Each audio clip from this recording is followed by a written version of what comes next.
എല്ലാവർക്കും നമസ്കാരം. ഞാൻ സരിതാ മഹേശ്വരൻ. ഇന്ന് ശ്രീമദ് വാൽമീകി രാമായണത്തിൻ്റെ ബാലകാണ്ഡത്തിലെ 43-ാമത്തെ സർഗത്തിൽ 8 മുതൽ 14 വരെയുള്ള ശ്ലോകങ്ങളാണ് നമ്മൾ പഠിക്കാൻ പോണത്. കഴിഞ്ഞ ദിവസത്തെ ശ്ലോകം വന്ന് നിന്നത് ഗംഗാനദി ഹരജടയിൽ കുടുങ്ങി എന്നുള്ളതാണ്. അഹങ്കാരത്തോടു കൂടി ഒഴുകി വന്നവളായിരുന്നു, പക്ഷേ ഭഗവാന്റെ ജടയിൽ വെറും 2-4 തുള്ളി മാത്രമായിട്ട് ഭവിച്ചു എന്ന് പറഞ്ഞിട്ടാണ് നിർത്തിയത്. ശ്രീ പരമേശ്വരനെയും കൊണ്ട് പാതാള ലോകത്തേക്ക് പോവാമെന്നൊക്കെ അഹങ്കാരത്തോടു കൂടിയിട്ടാണ് വന്നത്, പക്ഷേ എല്ലാം തീർന്നു എന്നുള്ളതാണ് പറഞ്ഞത്. ഭഗവാൻ അവളെ ഒളിപ്പിച്ചു കളഞ്ഞു ജടയിൽ എന്ന് പറഞ്ഞു. അതിനുശേഷം എന്താ ഉണ്ടായതെന്ന് പറയാം. 8-ാമത്തെ ശ്ലോകം നോക്കാം. ഹിമവത് പ്രതിമേ രാമ ജടാമണ്ഡലഗഹ്വരേ സാ കഥഞ്ചിൻ മഹീം ഗന്തും നാശക്നോദ്യത്നമാസ്ഥിത. അല്ലയോ ശ്രീരാമ, വിശ്വാമിത്രനാണല്ലോ കഥ പറയണത്. അല്ലയോ ശ്രീരാമ, ഹിമവത് പ്രതിമേ ജടാമണ്ഡല ഗഹ്വരേ, ഹിമാലയത്തിന് തുല്യമായിട്ടുള്ള, അതായത് ഭഗവാന്റെ ജട എന്ന് പറയണത് ഹിമാലയം പോലെ തന്നെയാണ്. അവിടെ ഒരു തരത്തിൽ അതിൻ്റെ ഉള്ളിൽ നിന്ന് പുറത്തേക്ക് പോരാൻ പറ്റാത്ത അത്രയ്ക്ക് തടസ്സപ്പെട്ട് ജടാജൂഢത്തിൻ്റെ ഉള്ളിൽ പെട്ട് കിടക്കുകയാണ്. ഹിമാലയ പർവ്വതത്തിൻ്റെ ഒരു തടാകത്തിൽ പെട്ടുപോയ പോലെയായി ഭഗവാന്റെ ശിരസിൽ പെട്ടത്. അങ്ങനെ ആ ഗംഗാനദിക്ക് ഹിമവത് പ്രതിമേ ജടാമണ്ഡല ഗഹ്വരേ, ഹിമാലയത്തിന് തുല്യമായിട്ടുള്ള ജടാമണ്ഡലം. ജടാമണ്ഡലം എന്ന് പറഞ്ഞാൽ ജടാജൂഢം, ശ്രീ പരമേശ്വരൻ്റെ ജട. ആ ജടയാകുന്ന ഗഹ്വരം വലിയൊരു ഗുഹയിൽ പെട്ടതുപോലെയായി, ഹിമാലയത്തിൻ്റെ ഉള്ളിലുള്ള വലിയൊരു ഗുഹയിൽ പെട്ടുപോയതുപോലെ ആ നദിക്ക് പിന്നെ ഒന്നും ചെയ്യാൻ പറ്റിയില്ല.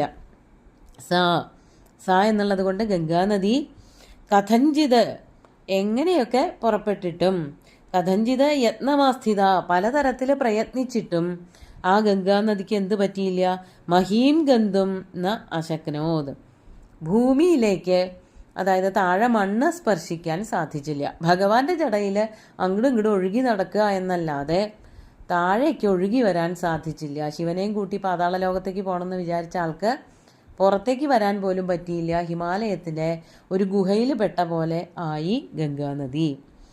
ന അശക്നോത്, സാധിച്ചില്ല. മഹീം ഗന്ധും ന അശക്നോത്, ഭൂമിയെ സ്പർശിക്കാൻ, ഭൂമിയിലേക്ക് ഒഴുകി വരാൻ ആ ഗംഗാനദിക്ക് സാധിച്ചില്ല. എത്രയൊക്കെ പ്രയത്നിച്ചിട്ടും അവിടെ തന്നെ കുടുങ്ങിക്കിടന്നു എന്നർത്ഥം. 9-ാമത്തെ ശ്ലോകം നോക്കാം.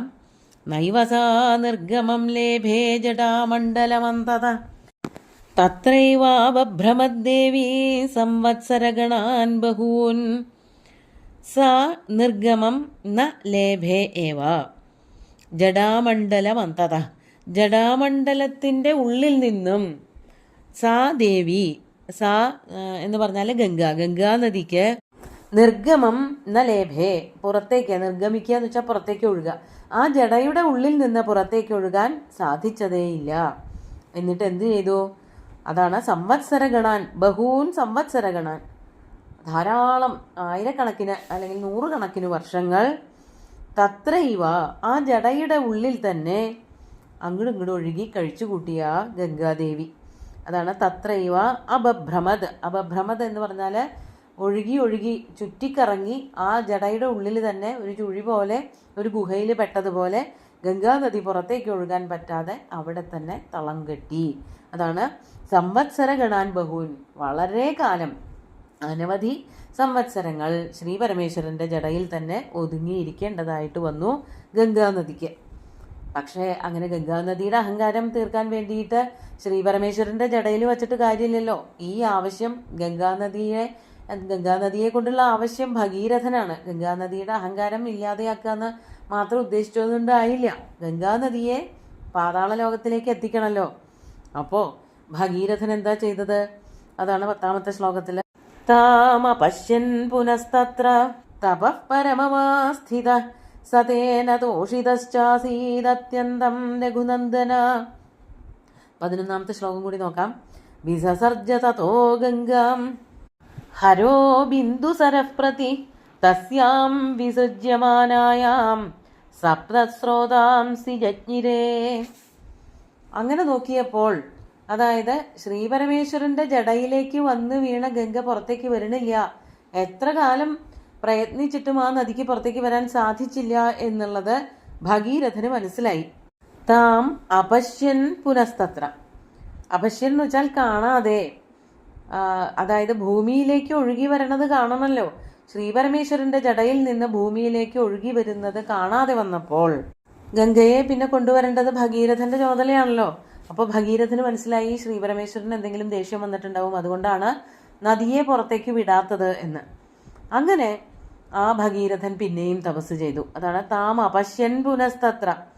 അവളെ കാണാഞ്ഞിട്ട് ആ ഭഗീരഥൻ തപഹ പരമം ആസ്ഥിത, പരമമായിട്ട് വീണ്ടും തപസ് ചെയ്തു.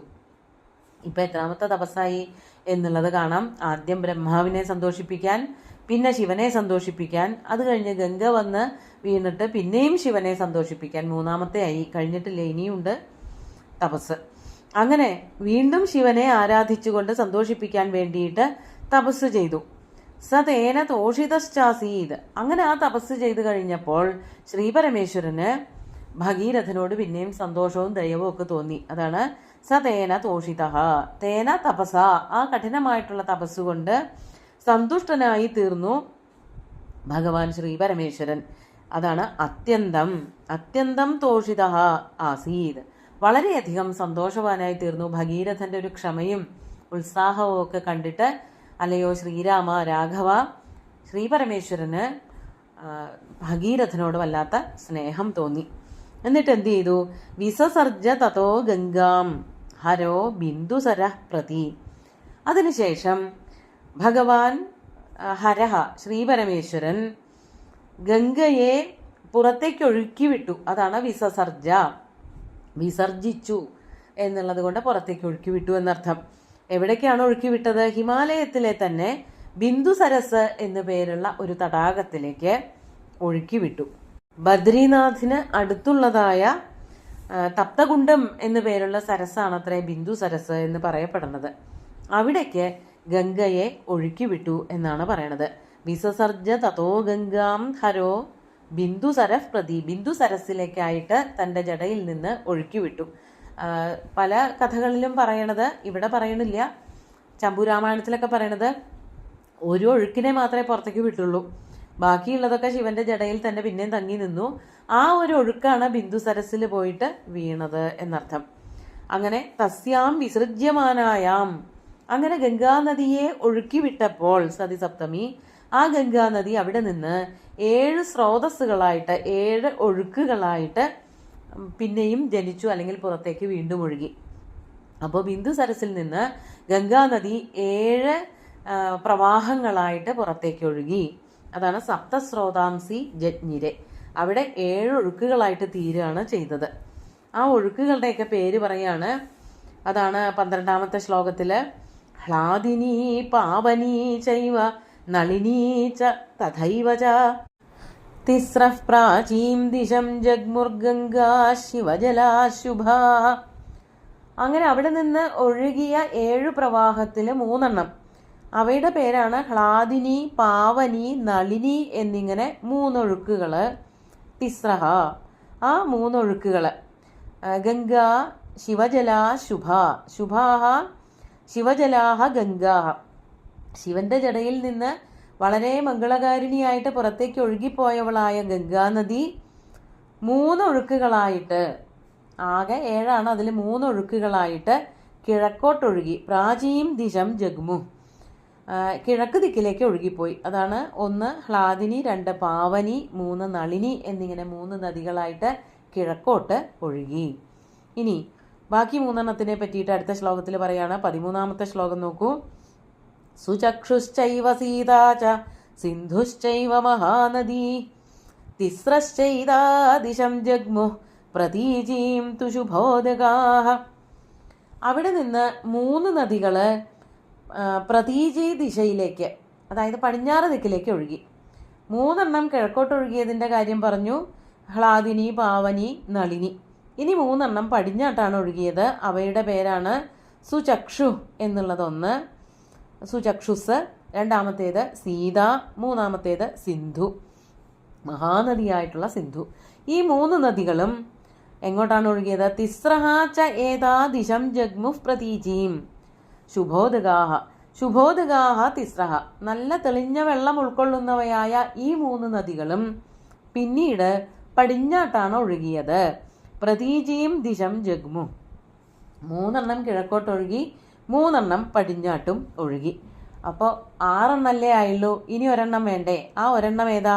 അതാണ് അടുത്ത ശ്ലോകത്തിൽ പറയണത്. 14ാമത്തെ ശ്ലോകം നോക്കാം. സപ്തമീ ചാന്വഗാത്താസാം ഭഗീരഥരഥം തദാ ഭഗീരഥോ വിരാജർഷിർദിവ്യം സ്യന്ദനമാസ്ഥിത. 15ാമത്തേൻ്റെ ഒരു വരി കൂടി ചൊല്ലിയാലേ ഇതിൽ തീരുള്ളൂ. പ്രായാദഗ്രേ മഹാതേജ ഗംഗാതം ചാപ്യനുവ്രജത്. അതുകൂടിയും കൂട്ടി പറഞ്ഞാലേ അർത്ഥം കിട്ടുള്ളൂ. അങ്ങനെ അപ്പോൾ 6 3 കിഴക്കോട്ട് 3 പടിഞ്ഞാട്ട് ഒഴുകി കഴിഞ്ഞതിന് ശേഷം 7ാമത്തെ ഒരൊഴുക്കുണ്ടല്ലോ, ആ ഒരു നദി അതാണ് സപ്തമി. 7ാമത്തേവൾ താസാം സപ്തമി. ആ 7 6 പല ദിക്കിലേക്ക് ഒഴുകിപ്പോയി. 7ാമത്തേവൾ എന്ത് ചെയ്തു? ഭഗീരഥരഥം തഥാ അന്വഗാദച്ച. ഭഗീരഥന്റെ രഥത്തെ അനുധാവനം ചെയ്തു. ഭഗീരഥൻ രഥത്തോടു കൂടിയിട്ട് ഗംഗാനദിയുടെ വരവിനെ എതിരേൽക്കാൻ വേണ്ടി നിൽക്കുകയായിരുന്നു. അങ്ങനെ ഭഗീരഥന്റെ പിന്നാലെയായിട്ട് 7ാമത്തെ ഒഴുക്ക് ഒഴുകിച്ചെന്നു. അതാണ് ഭഗീരഥരഥം തഥാ അന്വഗാദ്. അങ്ങനെ ഭഗീരഥോപി രാജർഷി ദിവ്യം സ്യന്ദനമാസ്ഥിത. ആ രാജർഷിയായിട്ടുള്ള ഭഗീരഥൻ സാധാരണ ഒരു രാജാവായിട്ട് തപസ് ചെയ്തു തുടങ്ങിയതാണ്. അങ്ങനെ അങ്ങനെ അങ്ങനെ ബ്രഹ്മദേവനെയും ഭഗവാൻ ശ്രീപരമേശ്വരനെയും ഒക്കെ പ്രസാദിപ്പിച്ചതോടു കൂടിയിട്ട് രാജർഷിയായി തീർന്നു ആ ഭഗീരഥൻ. അങ്ങനെയുള്ള ഭഗീരഥൻ തൻ്റെ ദിവ്യമായിട്ടുള്ള സ്യന്ദനം രഥം അതിൽ കയറിക്കൊണ്ട് ആസ്ഥിത പ്രായാത് ആ രഥത്തിൽ കയറിയിട്ട് ദിവ്യരഥത്തിൽ കയറിയിട്ട് മുമ്പിൽ പോയി. അഗ്രേ പ്രായാത് അതായത് ഈ നദിയുടെ മുമ്പേ ഒഴുകി. മഹാതേജാഹ എന്നൊരു വാക്കുണ്ട്. മഹാതേജാഹ എന്നുള്ളത് കൊണ്ട് ഭഗീരഥനെ തന്നെയാണ് ഉദ്ദേശിക്കുന്നത്. ആ ഭഗീരഥൻ മഹാതേജസ്വിയായിട്ടുള്ള ആ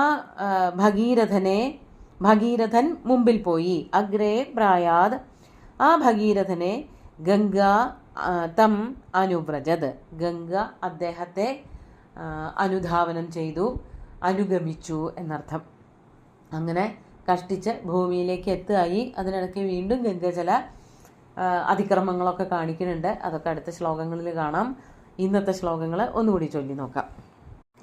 ഹിമവത് പ്രതിമേ രാമ ജടാമണ്ഡലഗഹ്വരേ സാ കഥഞ്ജിൻ മഹീം ഗന്ധും നാശക്നോദ്യത്നമാസ്ഥിത നൈവ സാ നിർഗമം ലേഭേ ജടാമണ്ഡലമന്തത തത്രൈവാബഭ്രമദ്ദേവീ സംവത്സരഗണാൻ ബഹൂൻ താമപശ്യൻ പുനസ്തത്ര തപഃ പരമമാസ്ഥിത സതേന തോഷിതശ്ചാസീദത്യന്തം രഘുനന്ദന വിസസർജ തതോ ഗംഗാം ഹരോ ബിന്ദുസരഃ പ്രതി തസ്യാം വിസൃജ്യമാനായാം സപ്തസ്രോതാംസി ജജ്ഞിരേ ഹ്ലാദിനീ പാവനീ ചൈവ നളിനീ ച തഥൈവ ച തിസ്രഃ പ്രാചീം ദിശം ജഗ്മുർഗംഗാ ശിവജലാ ശുഭാ സുചക്ഷുശ്ചൈവ സീതാ ച സിന്ധുശ്ചൈവ മഹാനദീ തിസ്രശ്ചൈതാദിശം ജഗ്മുഃ പ്രതീചീം തു ശുഭോദകാഃ സപ്തമീ ചാന്വഗാത്താസാം ഭഗീരഥരഥം ദദാ